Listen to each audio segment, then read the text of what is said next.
Eleanor rubs her eyes, wondering if lack of sleep has finally caught up with her. The readings can't possibly be correct. Her quantum interference device was only meant to observe the theoretical threads of spacetime, not interact with them. Yet the data streaming across her monitors suggests she's done much more than observe. She's pulled at those threads and loosened the very fabric of reality. Dr. Reeves, you need to see this, calls her graduate assistant, Marco, his voice unnaturally tight. He stands by the far wall where a large whiteboard displays yesterday's calculations. Except now, equations she distinctly remembers erasing appear and disappear, as if someone invisible is writing and erasing them in real time. Eleanor approaches slowly. That's impossible. Those are the calculations I tried 3 days ago. And those, Marco points with a shaking finger, are ones we haven't attempted yet. Before Eleanor can respond, the laboratory door bursts open. Dr. Harrington, the department head who repeatedly rejected her funding requests, stands there with 2 men in crisp suits. Dr. Reeves, these gentlemen are from the Department of Energy. Your experiment has triggered seismic sensors across 3 states. Seismic? That's not possible. My equipment draws less power than a microwave. The taller of the 2 men steps forward. At precisely 2:17 am, a gravity wave emanated from this laboratory. It was detected by LIGO and 3 other facilities worldwide. Simultaneously, the Large Hadron Collider recorded particles that. He hesitates. That shouldn't exist in our universe. Eleanor's phone chimes with a news alert.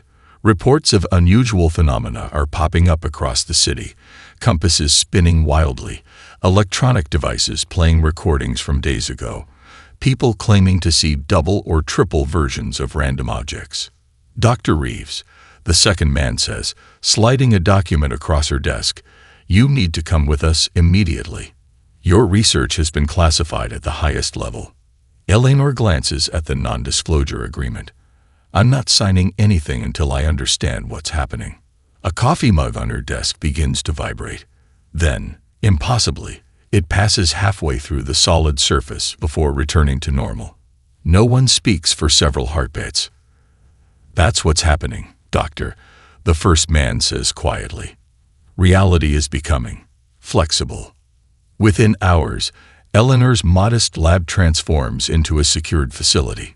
Military personnel establish checkpoints while technicians install equipment she's only read about in theoretical journals. Her phone won't stop buzzing with calls from colleagues worldwide reporting similar anomalies. As the sun sets, Eleanor stands at her window, watching government vehicles fill the parking lot. In the glass, her reflection seems delayed by milliseconds, as if time itself is struggling to maintain continuity. We've opened a door, she whispers to herself, and I don't think we can close it. Behind her, unnoticed, a shadow detaches from the wall and moves independently of any light source. For just a moment, it forms a shape that resembles a hand reaching through from somewhere else. Then it's gone, leaving only a faint smell of ozone and possibility. The fractures are spreading faster than anyone realizes. By morning, the world Eleanor knew will exist only in memory. The first casualty of humanity's accidental ascension into something both wonderful and terrifying. Seltharai guides Eleanor through the frozen tableau of government agents, their faces locked in expressions of shock and determination. Time hasn't stopped, the entity explains. They're simply moving through it at an accelerated rate that makes everything else appear stationary. Your species possesses a remarkable capacity for contradiction, Seltharai observes, its form shifting between geometric configurations that hurt Eleanor's eyes. You accept the impossible with surprising ease. I'm absolutely terrified right now, Eleanor admits, watching dust particles suspended in midair. This violates everything I understand about physics. Yet you remain functional. Most sentient beings experience immediate cognitive collapse when their fundamental reality constructs are challenged. The entity produces something like a laugh, a cascade of crystalline sounds. In my reality, thought shapes matter directly. When we discovered the existence of your dimension, where matter dictates thought, many of my colleagues suffered permanent psychic fragmentation. Outside the laboratory, the campus lawn has transformed. Sections of grass fade in and out of existence, revealing glimpses of alternative landscapes. A desert, an ocean floor, a field of strange purple vegetation. Students frozen in time remain unaware of the changes happening around them. The fractures are expanding faster than predicted. Self-array notes, concern evident despite its alien features. Your experiment created initially small tears, but something about your reality is unusually resonant. The vibrations are propagating across dimensional boundaries. Can we repair the damage? Eleanor asks, scientific curiosity temporarily overriding her fear. Not repair. There is no returning to what was. But perhaps contain, direct, even harness. Self-array gestures, and a three-dimensional map of glowing lines appears between them. These are the current fracture patterns worldwide. Notice the concentration around centers of human creativity and scientific advancement. Eleanor recognizes the brightest clusters centered on her laboratory, but other hotspots glow over Silicon Valley, CURN, Tokyo, and unexpectedly, a remote area in the Amazon rainforest. What's happening there? She points to the Amazon anomaly. Indigenous shamans have been aware of dimensional thinning for generations. They developed techniques to communicate across boundaries using compounds found only in that ecosystem. A shimmer in the air interrupts them as another entity phases partially into existence. This one darker, its form constantly collapsing and rebuilding itself. We are not alone in noticing your world's transition, Self-array says quietly, moving protectively closer to Eleanor. The Void Hunters have also sensed the fractures. The dark entity vanishes before fully materializing, but Eleanor feels its lingering malevolence. There are predators between dimensions, Self-array explains. Beings that consume consciousness itself. They've never successfully invaded your reality before because the barriers were too strong. Now, time gradually resumes its normal flow around them. The government agents continue their advance in slow motion. I cannot stay much longer in this form, Self-array says urgently, but I will return. Your world stands at a precipice, Dr. Reeves. Humanity has accidentally initiated a process that countless civilizations attempted deliberately and failed. You must prepare your people. As normal time fully resumes, Self-array vanishes. The agents burst into the room, weapons drawn, shouting questions and orders simultaneously. Eleanor raises her hand slowly, mind racing with impossible knowledge. Gentlemen, she says with newfound resolve, we're going to need a bigger team. And I mean much, much bigger. The Dimensional Integrity Coalition headquarters buzzes with activity as scientists, military personnel, and representatives from 37 nations work around the clock. 6 months ago, these people might have been enemies. Today, they share coffee and classified information with equal ease. Eleanor studies the holographic display showing fracture density across the globe. The pattern has evolved from random tiers to something resembling neural pathways, connecting major population centers through invisible dimensional corridors. We've confirmed 17 different types of dimensional anomalies, says Dr. Takahashi, formerly Japan's leading quantum physicist, now Eleanor's deputy. The most concerning are the temporal slippages in Mumbai and Sao Paulo. Temporal slippages? Asks General Williams, the coalition's military coordinator. Areas where time flows at different rates, Eleanor explains. A person could walk through and experience minutes while hours pass outside, or vice versa. We have reports of people aging decades in seconds. Self-array floats nearby, its form more stable now thanks to technology developed to help it maintain coherence in Earth's reality. Your adaptation rate continues to astonish my people. Our scientists predicted human civilization would collapse within weeks of initial fracturing. Instead, you've established protocols and workarounds for phenomena that should be incomprehensible to your species. On screens around the room, news footage shows the new normal. Warning systems alerting pedestrians to approaching reality shifts. Specialized teams in hazmat-like suits measuring dimensional thinning around schools. Street vendors selling reality anchors that somehow stabilize local space-time through methods that defy conventional physics. It's not just scientists making breakthroughs, Eleanor notes. Look at this. She pulls up footage from Nebraska, where 10-year-old Abby Williams demonstrates her ability to see fractures as glittering lines in the air. The girl walks confidently through a park that coalition instruments show is riddled with dimensional tiers, navigating between them like stepping stones across a creek. We've identified 217 individuals worldwide with similar perceptual abilities, Takahashi says, mostly children and artists. Their brains are processing inputs that shouldn't be possible for human consciousness to interpret. And the Tokyo subway conductor, General Williams, asks. Eleanor switches the display to footage of a middle-aged man humming complex tones that cause visible fractures to temporarily seal. Mr. Tanaka can generate specific frequency patterns that reinforce local dimensional integrity. We're studying his brain patterns to potentially develop sonic stabilization technology. The coalition's alert system suddenly flashes red. A major fracture has opened in downtown Chicago, larger than any previously recorded. Defensive teams deployed, reports the operations officer. Evacuation in progress. Something's different about this one, Eleanor says, studying the readings. The dimensional signature doesn't match previous fractures.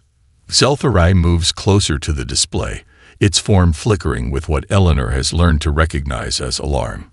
This is not a natural expansion of existing fractures. This is a deliberate intrusion. The Chicago feed shows security forces establishing a perimeter around Grant Park.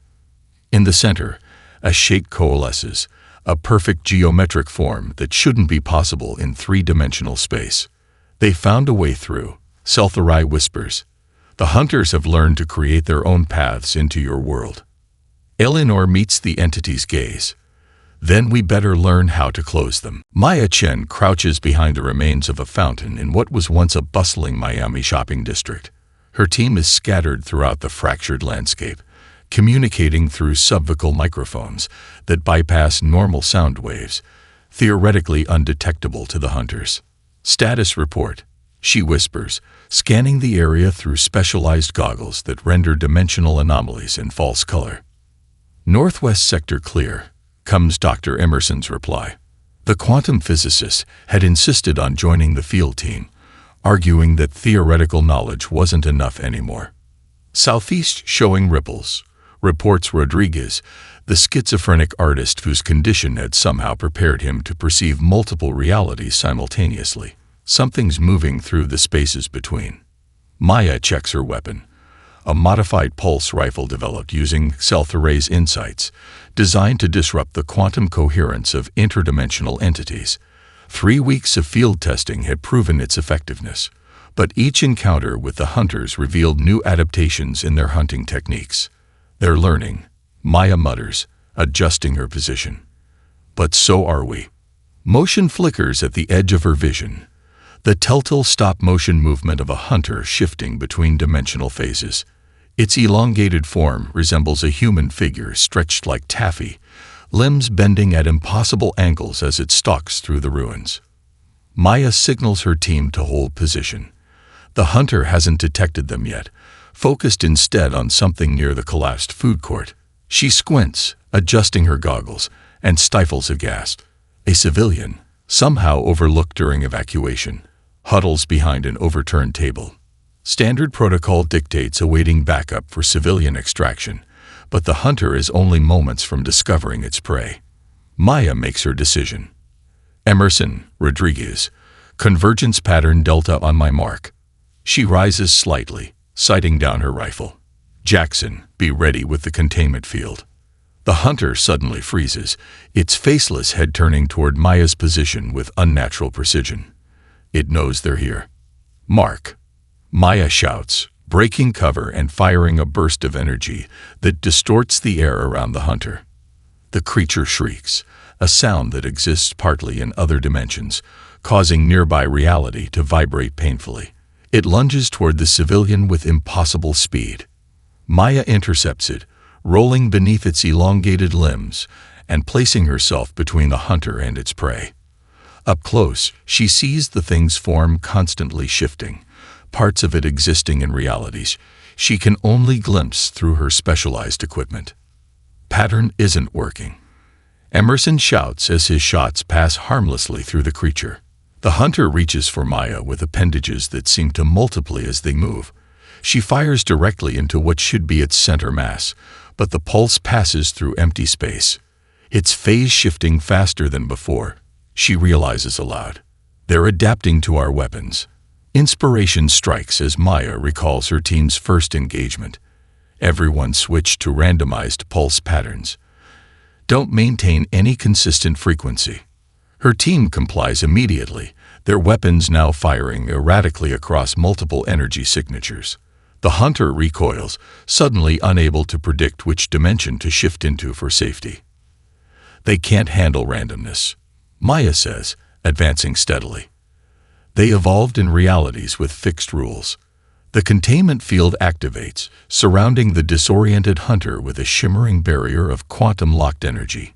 Inside, the creature writhes, its form collapsing and reforming as it searches for an escape that follows logical patterns. Maya helps the civilian to her feet, a teenage girl clutching a backpack. "How did you survive here for so long?" she asks. The girl shrugs. "I just kept changing my mind about where to hide. They only look where they think you should be." Professor Ahmed Khan circles the holographic projection, his academic skepticism battling with the evidence before him. For decades, he'd dismissed ancient astronaut theorists as pseudoscientific charlatans. Now he struggles to formulate alternative explanations for what they're seeing. The correlation is undeniable, he admits, adjusting his glasses. The fracture patterns align perfectly with megalithic sites across 6 continents, sites that shouldn't have any connection to each other. Eleanor nods, manipulating the display to overlay current fracture maps with archaeological sites. Göbekli Tepe in Turkey, the Nazca Lines in Peru, the Yonaguni Monument in Japan, all positioned precisely where the largest fractures have formed. But that would mean... Professor Khan trails off, the implications too enormous to voice. That our ancestors knew this would happen, Eleanor finishes. That they built these structures as markers or perhaps as some kind of stabilization network. The captured hunter remains suspended in the specialized containment chamber nearby. Unlike previous specimens that fought until molecular dissolution, this one communicates, reluctantly, fearfully, through Zeltharay's translation matrix. The all-consumer approaches, it says, its voice rendered in hollow artificial tones. It has sensed the ripening of your world. Maya leans forward, arms crossed. Define ripening. The hunter's form shifts uneasily. When a reality develops consciousness capable of perceiving multiple dimensions simultaneously, most species never achieve this naturally. Yours. It pauses. Yours did so by accident. An evolutionary quirk. Imagination, Eleanor says suddenly. That's what it means. Our ability to conceive of things that don't exist in our immediate reality. Zeltharay's form pulses with what Eleanor has come to recognize as agreement. Humans imagine so vividly that you create ripples in possibility space. You dream worlds into potential existence. On another screen, satellite imagery tracks the accelerating growth of fractures worldwide. They no longer spread randomly but follow specific paths, connecting ancient sites in a complex geometric pattern. It's a circuit, Dr. Takahashi says, eyes widening. The megalithic structures are nodes in a planet-wide network. Eleanor studies the pattern, recognition dawning. Not just a circuit, it's a defense system. The hunter makes a sound that the translation matrix renders as laughter. Defense. There is no defense against the all-consumer. It has devoured 17 reality clusters in what you would call the past millennium. Then why are you afraid? Maya challenges, noting the hunter's fluctuating form. If it's unstoppable, Why do you fear it? Before the hunter can respond, alarms blare throughout the facility. The main display switches to live feed from the Australian outback, where Aboriginal elders have led coalition researchers to a previously undocumented site. Ancient rock paintings shimmer with impossible luminescence, depicting figures unnervingly similar to the hunters and a larger, all-encompassing darkness behind them. The paintings date back at least 40,000 years, reports the field researcher, voice tinged with awe. And they're changing before our eyes. The camera zooms in on the rock face, where the painted figures appear to move slightly between frames, the darkness growing larger, closer. It's not just a warning, Eleanor whispers. It's a countdown. Professor Khan points to symbols appearing along the edge of the paintings. Those match characters found at Göbekli Tepe, he says.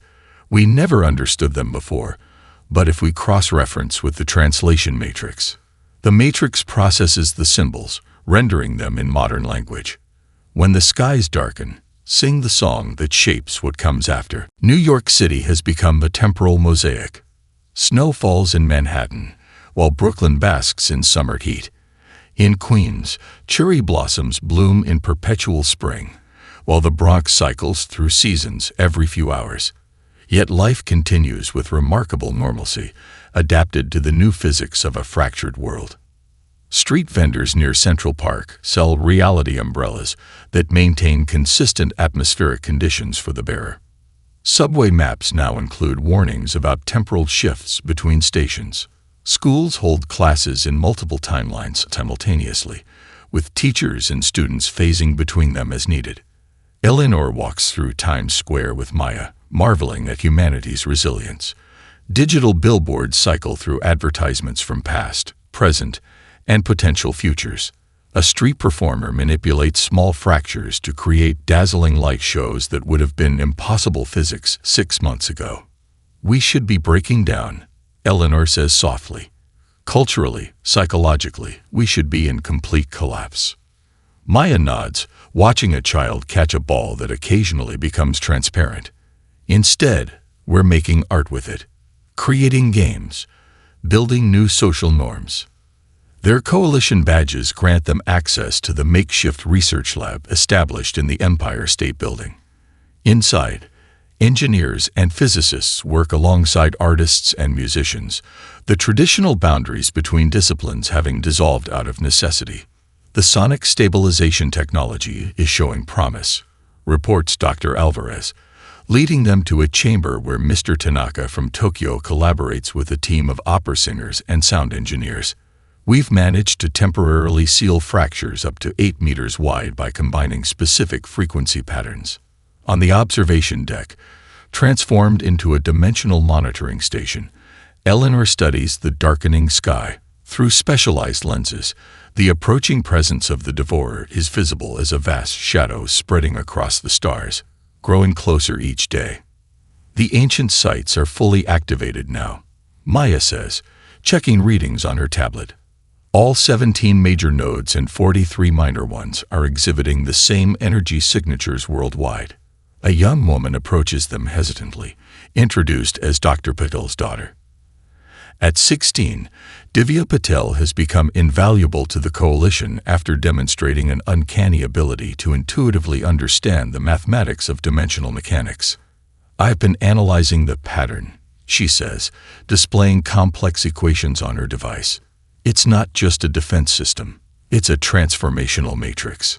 Transformational? Eleanor asks. The fractures aren't random damage, Divya explains. They're forming pathways that are changing how our reality functions at a fundamental level. She searches for an analogy, like caterpillar cells breaking down before reforming as a butterfly. Maya frowns. You're saying Earth is in some kind of metamorphosis. Humanity is, Divya corrects. The fractures concentrate around population centers because they're responding to our consciousness. We're the driving force. A tremor shakes the building as a massive fracture opens over the Hudson River. Through it, glimpses of other realities flicker, some beautiful, others nightmarish. Eleanor watches as ordinary citizens coordinate an immediate response. No panic, no chaos. People move with purpose, implementing protocols that didn't exist months ago, using abilities they shouldn't possess. The ancient sites, she says suddenly. They're not just warnings. They're instruction manuals. Our ancestors weren't just marking where fractures would appear. They were leaving directions for what we need to do when they did. Which is what? Maya asks. Eleanor turns to her, expression resolute. Complete the pattern. Consciously. Willingly. The fractures aren't happening to us. They are happening through us. What emerges on the other side depends on what we choose to become. The sky darkens to an impossible depth as the Devourer breaches the final dimensional barriers.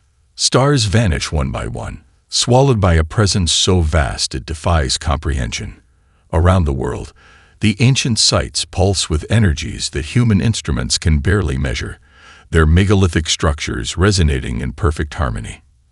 At the Coalition's primary command center, chaos erupts as communications flood in from every continent. The pattern is completing itself. Eleanor announces, studying the global holographic display. We need to broadcast the frequency sequences now. Teams worldwide position themselves at fracture nodes, equipped with sonic amplifiers developed from studying Mr. Tanaka's abilities. In New York, Tokyo, Cairo, Sydney, and dozens of other locations, they await the signal. Seltharai hovers nearby, its form more stable than ever despite the dimensional turbulence. The all-consumer has never encountered resistance like this. It expects fear, fragmentation, surrender. Then it doesn't understand humans very well. Maya replies, checking her weapons one last time. Her combat teams stand ready at strategic positions around the globe, prepared to engage whatever might come through the larger fractures. Eleanor takes a deep breath and activates the global broadcast system. This is Dr. Eleanor Reeves. Commence harmonic sequence on my mark. Remember, the frequencies must adapt to local fracture resonances. Listen to how the fractures respond and adjust accordingly. Davya Patel, monitoring the pattern's mathematical evolution, suddenly gasps. The fractures, they're synchronizing. All of them, everywhere.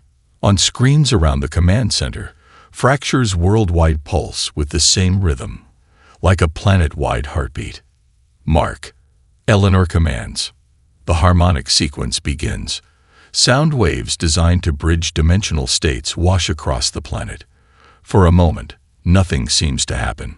Then, a sensation unlike anything in human experience ripples through every person on Earth simultaneously.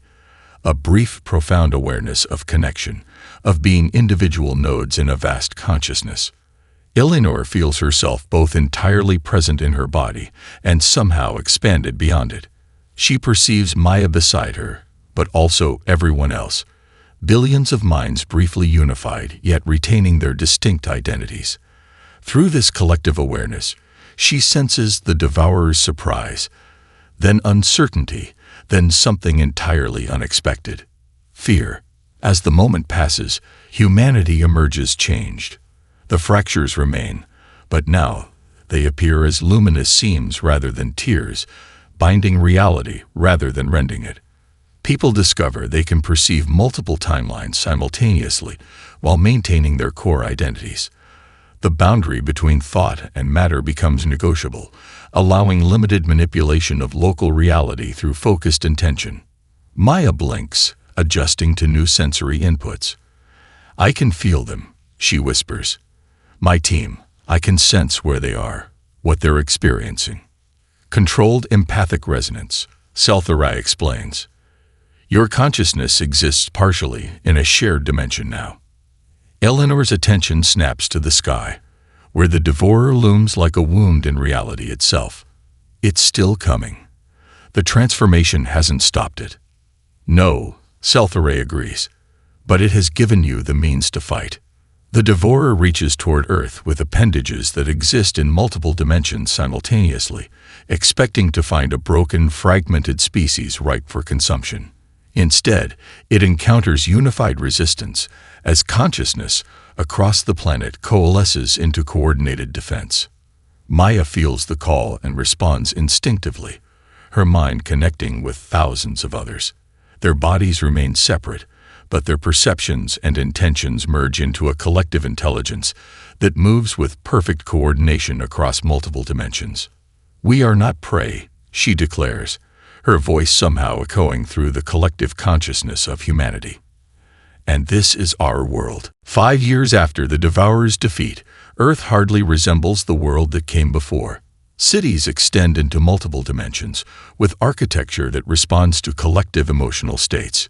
Buildings shift and flow, accommodating the needs of inhabitants who can now partially exist across several realities simultaneously. Eleanor walks through the parklands that once housed the Coalition's primary command center. Children play games that would have been impossible before the emergence, their laughter rippling across dimensional boundaries as they phase between spaces with casual ease. "Still finding it strange?" asks Seltharai, gliding beside her. The entity no longer needs technological assistance to maintain form in Earth's reality. Like many dimensional refugees, Seltharai has become a permanent resident of the cosmic crossroads that Earth now represents.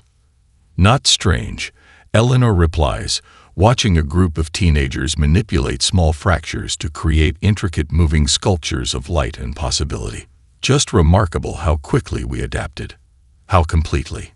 Downtown, transportation hubs connect not just physical locations but probability spaces. Commuters travel between New York and what locals now call Paris Prime, the most accessible version of Paris across the dimensional spectrum.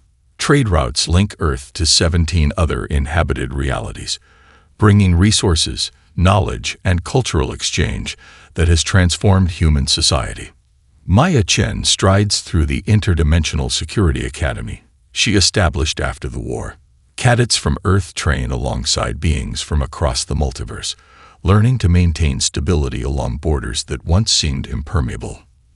The latest patrol reports show Void Hunter activity has decreased to nearly zero in our quadrant. Reports for Lieutenant, a former physicist whose perception now extends across 12-dimensional planes. "The safety protocols we established are holding." Maya nods, watching a practice session where cadets learn to harmonize their consciousness for coordinated multidimensional movement. And the outer boundaries. Stable. The transformation continues to expand outward at predicted rates. We're seeing evidence of similar metamorphoses beginning in adjacent realities. In her laboratory, now spanning several dimensions simultaneously, Eleanor leads a team preparing for the first intentional expedition into the deeper unknown. Their vessel resembles no spacecraft ever built before the emergence, a hybrid of technology and consciousness designed to navigate realities where physical laws fundamentally differ from Earth's origin state. "The mapping data from the preliminary probes looks promising," says Dr. Takahashi, who now perceives mathematical patterns as visible, tangible structures. "We've identified at least 3 major reality clusters previously unknown to any of our interdimensional allies." Eleanor studies the multidimensional display, and no sign of any other devourers. None. It appears the one we encountered was either unique or the last of its kind. Children born after the emergence develop abilities that continually surprise even their transformed parents. Their minds naturally process inputs across multiple realities without confusion or strain. They dream in dimensions that even Eleanor can barely perceive, creating art, music, and mathematics that bridge worlds previously thought incompatible. At sunset, Eleanor stands on a cliff overlooking what was once the Pacific Ocean, but now serves as a boundary between Earth Prime and a spectral dimension of luminous energy beings. Ships pass through specialized fracture corridors, carrying diplomats and traders between worlds. Zeltharai joins her, its form shimmering with what Eleanor has learned to recognize as contentment. "Your people have accomplished in 5 years what my civilization debated for millennia. Which is true universal citizenship. You've made Earth not a fortress or an empire, but a crossroads where all conscious beings can meet as equals." Eleanor smiles as the sun sets in multiple spectrums simultaneously, painting the sky in colors that didn't exist before the emergence. We've always been explorers at heart. Now we just have more territory to discover.